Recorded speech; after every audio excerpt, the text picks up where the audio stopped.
नमस्कार दोस्तों, स्वागत है आपका इस ऑनलाइन प्लेटफॉर्म पर। रोजाना सुबह 7 बजे मैं हाजिर हूं आपके लिए 10 राजस्थान करंट अफेयर्स के क्वेश्चन और व्याख्या के साथ। रोजाना ये क्लास लगाते रहिए। जो इस यूट्यूब चैनल पे पहली बार है चैनल को सब्सक्राइब, जो वीडियो देख रहा है वीडियो को लाइक, अच्छे अच्छे कमेंट और अपने व्हाट्सएप स्टेटस के माध्यम से दूसरों को भी इसके बारे में बताएं और आप इस क्लास को रोजाना लगाएं। फिलीपींस में आयोजित 36वें अंतरराष्ट्रीय बायोलॉजी ओलंपियाड 2025 में जयपुर की किस छात्रा ने रजत पदक जीता है? आयोजन कहां हुआ? फिलीपींस में। कौन सा? 36वें अंतरराष्ट्रीय बायोलॉजी ओलंपियाड। और इसमें हमारे राजस्थान के अंतर्गत आता है जिला जयपुर, और जयपुर की एक छात्रा ने जीता है रजत पदक। अगर देखें तो हमारे राजस्थान के अंतर्गत एक बालिका, एक छात्रा जिसका नाम आता है भव्य गुणवाल। भव्य गुणवाल। और भव्य गुणवाल जो है वो है हमारे राजस्थान के जयपुर की, और इस जयपुर की छात्रा ने 20 से 26 जुलाई 2025 तक फिलीपींस में आयोजित हुई 36वें अंतरराष्ट्रीय बायोलॉजी ओलंपियाड प्रतियोगिता में भाग लिया और भाग लेकर कौन सा पदक जीता? रजत पदक। तो 20 से 26 जुलाई 2025 तक 36वें अंतरराष्ट्रीय बायोलॉजी ओलंपियाड 2025 का आयोजन फिलीपींस में। फिलीपींस में आयोजित 36वें अंतरराष्ट्रीय बायोलॉजी ओलंपियाड 2025 में किस जिले की? जयपुर की। किसने? भव्या गुमाल ने। कौन सा पदक जीता? रजत पदक जीता है। इसमें 77 देशों के प्रतिभागियों ने हिस्सा लिया। भव्या ने इससे पहले रोमानिया में आयोजित 21वें अंतरराष्ट्रीय जूनियर साइंस ओलंपियाड में स्वर्ण पदक जीता था। तो हमारे राजस्थान की जयपुर की एक छात्रा भव्य गुवाल ने 21वें अंतरराष्ट्रीय जूनियर साइंस ओलंपियाड प्रतियोगिता में भाग लेकर कौन सा पदक जीता था? तो स्वर्ण पदक जीता। नेक्स्ट, राजस्थान के शहरी क्षेत्रों में कितने डेयरी बूथों का आवंटन किया जाएगा? राजस्थान के अंतर्गत शहरी क्षेत्र और शहरी क्षेत्र के अंतर्गत बनाए जाएंगे डेयरी बूथ, और डेयरी बूथ की अगर संख्या पूछे तो संख्या आ जाएगी 2500 यानी कि 2500। राजस्थान के अंतर्गत सर्स डेयरी बूथ आवंटन को लेकर पॉलिसी में आवश्यक संशोधन किया जाएगा। इसके लिए 5 सदस्यीय कमेटी का गठन किया गया है।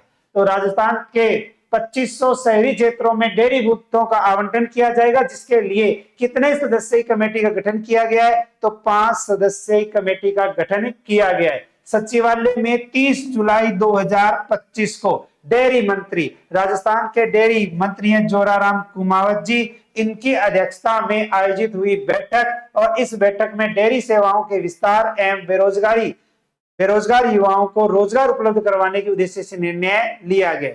तो 30 जुलाई 2025 डेयरी मंत्री जोराराम कुमावत जी, इनकी अध्यक्षता में सर्स डेयरी बूथ आवंटन को लेकर जो है वो संशोधित करने की बात, जिसमें 5 सदस्यीय कमेटी का गठन, और राजस्थान में बनाए जाएंगे 2500 डेयरी बूथ। 5 सदस्यीय कमेटी के अंतर्गत डॉक्टर समित शर्मा, डीएलबी के निदेशक जुईका प्रतीक चंद्र शेखर, नगर निगम आयुक्त डॉक्टर गौरव सैनी, और आरसीडीएफ एमडी श्रुति भारद्वाज, और दूध संघ जयपुर के एमडी है मनीष फौजदार, इनको शामिल किया गया। अब आता है हमारे राजस्थान के अंतर्गत बजट घोषणा हुई थी 2024-25, और 24-25 के तहत राजस्थान के अंतर्गत कितने नए डेयरी बूथ जो है वो खोले जाने की घोषणा की गई थी? तो 2500 नए डेयरी बूथ खोले जा रहे हैं। इसके तहत 2000 बूथों के लिए 11,536 ऑनलाइन आवेदन आ चुके। नेक्स्ट, राजस्थान में किस विभाग के द्वारा राज्य के निवासियों को स्मार्ट मीटरों के लाभों के बारे में शिक्षित करने के लिए एक स्मार्ट मीटर जागरूकता अभियान शुरू किया जाएगा?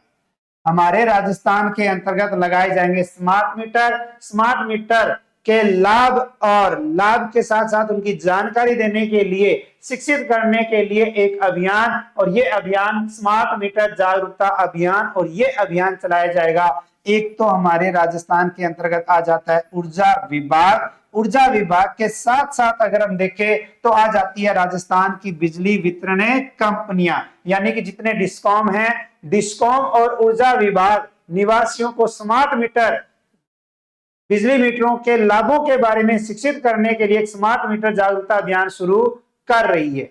हमारे राजस्थान के अंतर्गत लगाए जाएंगे स्मार्ट मीटर। अब ऊर्जा विभाग उपभोक्ताओं को स्मार्ट मीटरों के लाभों और विशेषताओं के बारे में शिक्षित करने के लिए घर घर जाकर सूचनात्मक पर्चे बांटना शुरू करेगा। राजस्थान के ऊर्जा मंत्री अगर पूछे कौन है, तो ऊर्जा मंत्री हीरालाल नागर। इन्होंने घोषणा की है कि स्मार्ट मीटर लगाने की शुरुआत ऊर्जा विभाग के अधिकारियों और कर्मचारियों के घरों से होगी, उसके बाद अन्य सरकारी कर्मियों के घरों में भी की जाएगी। तो यानी राजस्थान के अंतर्गत ऊर्जा विभाग के जितने अधिकारी हैं और जितने कर्मचारी हैं, पहले उनके घर पर, उसके बाद जो सरकारी कर्मचारी हैं, फिर उसके बाद में आम जो है वो सब घरों में लगाए जाएंगे। नेक्स्ट, 16 से 30 अगस्त 2025 तक कजाकिस्तान में होने वाली एशियाई शूटिंग चैंपियनशिप में राजस्थान के कितने निशानेबाज भाग लेंगे? आयोजन कब होगा? 16 से 30 अगस्त 2025 तक। कहां होगा? कजाकिस्तान में। कौन सी चैंपियनशिप? एशियाई शूटिंग चैंपियनशिप। इसमें राजस्थान के अगर पूछे कितने खिलाड़ी हिस्सा लेंगे या कितने खिलाड़ियों ने भाग लेने की बात बताई है, तो 24 खिलाड़ी हिस्सा लेंगे। कजाकिस्तान के सिमकेट शहर में 16 से 30 अगस्त 2025 तक आयोजित होने वाली एशियाई शूटिंग चैंपियनशिप में राजस्थान का सबसे बड़ा दल हिस्सा लेगा, जिसमें राजस्थान के 24 निशानेबाज इस एशियाई चैंपियनशिप में पदक पर निशाना साधेंगे। जिसमें निशानेबाज कौन कौन है? अमित शर्मा एयर पिस्टल, भावेश शेखावत एवं Pradeep Shekhawat 25 metre rapid fire pistol, Vivaan Kapoor trap, Manini Kaushik 50 metre rifle prone, Harshvardhan Kavya, Bhanu Pratap Singh, Anushka Singh Bhati double trap और Shikha Chaudhary air pistol junior, Poshika Gupta, Abhinav Chaudhary व Saumil Chaudhary 25 metre sports pistol junior, Abhinav व Umesh Chaudhary 50 metre free pistol junior, Abhinav Chaudhary 25 metre standard pistol junior, Manvendra व Dipendra Shekhawat, Tejal Natawat 50 metre rifle prone junior में और Dhirendra Bhati air rifle youth, Girish Gupta air pistol youth, Vinay Pratap व Yadvendra Singh double trap junior और अजनेय सिंह व Rajveer Singh skit youth प्रतियोगिता में भाग लेंगे। तो इसका मतलब है कि भाग या आयोजन अगर हम देखें तो आयोजन जो है वो किया जाएगा 16 से 30 अगस्त 2025 कजाकिस्तान में। राजस्थान से भाग लेंगे 24 खिलाड़ी जो है, इनमें जो खिलाड़ी स्वर्ण रजत या कांस्य पदक जीतेगा वो अपने आप में क्या हो जाएगा? इंपोर्टेंट हो जाएगा। और चाहे रिटमेंस है या कृषि पर्यवेक्षक की तैयारी की बात करें, फर्स्ट ग्रेड सेकंड ग्रेड, आप किसी भी प्रतियोगी परीक्षा की तैयारी कर रहे हैं तो उसमें खेल टॉपिक जो है वो आपका रहता ही रहता है। नेक्स्ट, सवाई मानसिंह स्टेडियम परिसर में स्थित राजस्थान क्रिकेट एसोसिएशन एकेडमी भवन का नाम बदलकर क्या रख दिया गया है? राजस्थान के अंतर्गत राजस्थान क्रिकेट एसोसिएशन एकेडमी भवन, और इस भवन का नाम जो है वो क्या कर दिया गया है? बदल दिया गया है। राजस्थान के अंतर्गत राजपुताना क्रिकेट एसोसिएशन का गठन हुआ था 1931 में अजमेर में, जिसका मुख्यालय था। बाद में जो है वो बना दिया गया था राजस्थान क्रिकेट एसोसिएशन, ठीक है, जिसके अंतर्गत अगर हम देखें तो उसमें आता है एक भवन, अकेडमी भवन, और इस अकेडमी भवन का नाम बदलकर जो है वो रख दिया गया है मेजर ध्यानचंद भवन, मेजर ध्यानचंद भवन। अब मेजर ध्यानचंद जो है वो किस खेल से संबंधित हैं?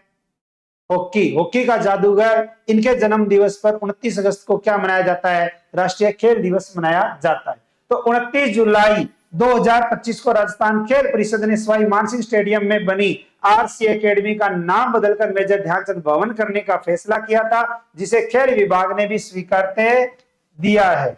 अब क्रिकेट से जुड़ी बिल्डिंग का नया नाम हॉकी से जुड़े खिलाड़ी के नाम पर रखने को लेकर प्रदेश के क्रिकेटरों में नाराजगी थी।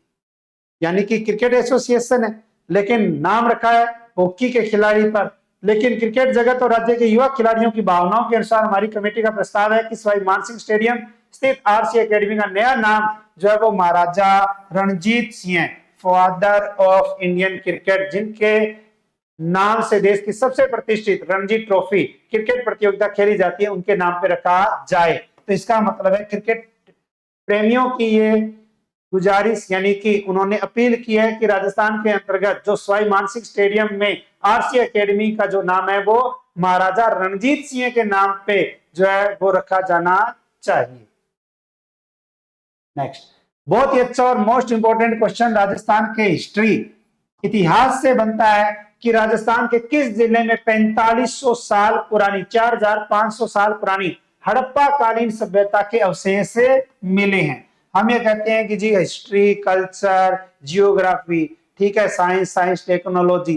तो आप ये देखो कि history, geography, culture, science technology का अपडेट डाटा जो है वो होता है आपका करण जी के। तो हमारे राजस्थान की बात करें तो जिला आता है आपका जैसलमेर, और जैसलमेर जिले के अंतर्गत एक स्थान है रामगढ़ तहसील के पास राताड़िया री डेरी। कौन सी? राताड़िया री डेरी नाम की जगह से 4500 साल पुरानी हड़प्पा सभ्यता के अवशेष मिले हैं। खोजकर्ताओं ने मिट्टी के बर्तन, भट्टी, चूड़ियां और अन्य कलाकृतियों की खोज की है। तो राजस्थान के किस जिले में? जैसलमेर जिले में कितने साल पुरानी? 4500 साल पुरानी कौन सी कालीन? हड़प्पा कालीन सभ्यता के क्या मिले हैं? अवशेष। और ये जैसलमेर में रामगढ़ तहसील में रातड़िया डेरी, उस स्थान पर जो है वो मिट्टी के बर्तन, भट्टी, चूड़ियां और अन्य कलाकृतियों की जो है वो खोज की गई है। खोजकर्ताओं की बात करें तो इनकी खोज जो है वो रिसर्चर की बात करें तो दिलीप कुमार सैनी जी हैं, पार्थ जगाणी, चतर सिंह जाम रामगढ़ राजस्थान विद्यापीठ उदयपुर के प्रोफेसर हैं जिनका नाम आता है जीवन सिंह खरकवाल। राजस्थान विश्वविद्यालय के इतिहास और भारतीय संस्कृति विभाग के असिस्टेंट प्रोफेसर हैं डॉक्टर तमेग पंवार। इतिहास एवं भारतीय संस्कृति विभाग के रिसर्च असिस्टेंट डॉक्टर रविंदर देवरा और प्रदीप कुमार गर्ग। इन्होंने जो है वो ये खोज की है। और अब मिला क्या है? तो भारत पाक सीमा से इस इलाके में बड़ी संख्या में मर्द भांड, टेरिकोटा वस्तुएं, चूड़ियां, पत्थर के उपकरण, चट पत्थर से बने ब्लेड प्राप्त हुए हैं। खास बात यह है कि यहां से वेज आकार की ईंटें भी मिली है। तो पूछा जा सकता है कि हमारे राजस्थान के जैसलमेर के अंतर्गत जो 4500 साल पुरानी सभ्यता मिली है उनमें से कौन सा अवशेष मिला या नहीं मिला?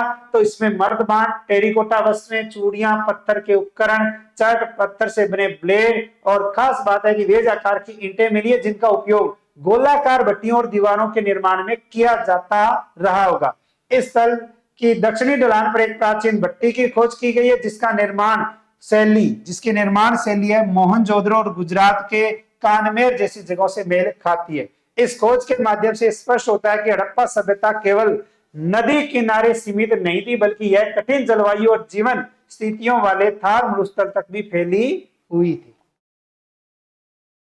नेक्स्ट, 1 अगस्त से 2 सितंबर 2025 तक 33 दिवसीय नेत्र कुंभ का आयोजन कहां किया जाएगा? यानी कि आज से 2 सितंबर 2025 तक 33 दिवसीय एक आयोजन नेत्र कुंभ, और यह नेत्र कुंभ जो है आयोजन किया जाएगा हमारे राजस्थान के अंतर्गत रामदेवरा में। कहां किया जाएगा? रामदेवरा में। नेत्र कुंभ का मुख्य उद्देश्य है लाखों लोगों को मुफ्त नेत्र जांच, चश्मा वितरण और मोतियाबिंद जैसी गंभीर बीमारियों के लिए मुफ्त सर्जरी प्रदान करना। तो राजस्थान के अंतर्गत रामदेवरा अभी मेला, और इस मेले के अवसर पर 1 अगस्त से 2 सितंबर 2025 तक 33 दिवसीय नेत्र कुंभ का आयोजन जो है वो किया जाएगा। पिछले 3 कुंभ मेलों में नेत्र कुंभ महाशिविर का सफल आयोजन करने वाली संस्था सक्षम, कौन सी है? सक्षम, इस बार रामदेवरा मेले में नेत्र कुंभ का आयोजन करेगी। तो किस संस्था के द्वारा? तो यह भी पूछा जा सकता है। फिर आता है 26 से 29 जुलाई 2025 तक जयपुर में आयोजित 23वीं स्क्रीन शॉट गन शूटिंग प्रतियोगिता में 12 के किस खिलाड़ी ने सिल्वर मेडल जीता? आयोजन कब हुआ? 26 से 29 जुलाई 2025। कहां? जयपुर में। कौन सी? 23वीं स्क्रीन शॉट गन शूटिंग प्रतियोगिता। तो यह भी पूछा जा सकता है कि 23वीं स्क्रीन शॉट गन शूटिंग प्रतियोगिता का आयोजन कहां हुआ? जयपुर में। कब हुआ? 26 से 29 जुलाई 2025। इसमें हमारे राजस्थान के अंतर्गत एक जिला आता है 12, और 12 जिले के अंतर्गत एक खिलाड़ी, और उस खिलाड़ी ने कौन सा मेडल जीता? सिल्वर मेडल जीता है। तो नाम आता है यदुराज सिंह। यदुराज सिंह। और यदुराज सिंह ने जो है वो कौन सा मेडल जीता है? सिल्वर मेडल जीता है। तो जयपुर में आयोजित 23वीं स्क्रीन शॉट गन शूटिंग प्रतियोगिता 26 जुलाई से 29 जुलाई तक चली। इस प्रतियोगिता की बात करें तो यह प्रतियोगिता हर वर्ष आयोजित की जाती है। प्रतियोगिता में राजस्थान के विभिन्न जिलों से कुल 70 खिलाड़ियों ने हिस्सा लिया। नेक्स्ट, जर्मनी में आयोजित 32वें वर्ल्ड यूनिवर्सिटी गेम्स में चौमू की किस खिलाड़ी ने 20 किलोमीटर रिले धीमी चाल में ब्रॉन्ज मेडल जीता है? अब देखो, आयोजन कहां हुआ? जर्मनी में। कौन सा? 32वें वर्ल्ड यूनिवर्सिटी गेम्स हमारे राजस्थान के अंतर्गत चौमू, और चौमू की रहने वाली एक खिलाड़ी की अगर हम बात करें तो इस खिलाड़ी की खेल अगर बात करें तो 20 किलोमीटर रिले धीमी चाल से संबंधित है। और कौन सा मेडल जीता है? तो ब्रॉन्ज मेडल जीता है, जिसका नाम आता है महिमा चौधरी। तो राजस्थान के अंतर्गत चौमू की महिमा चौधरी, जिसने 20 किलोमीटर रिले धीमी चाल के अंतर्गत भाग लिया, और कौन सा मेडल जीता? तो ब्रॉन्ज मेडल जीता है।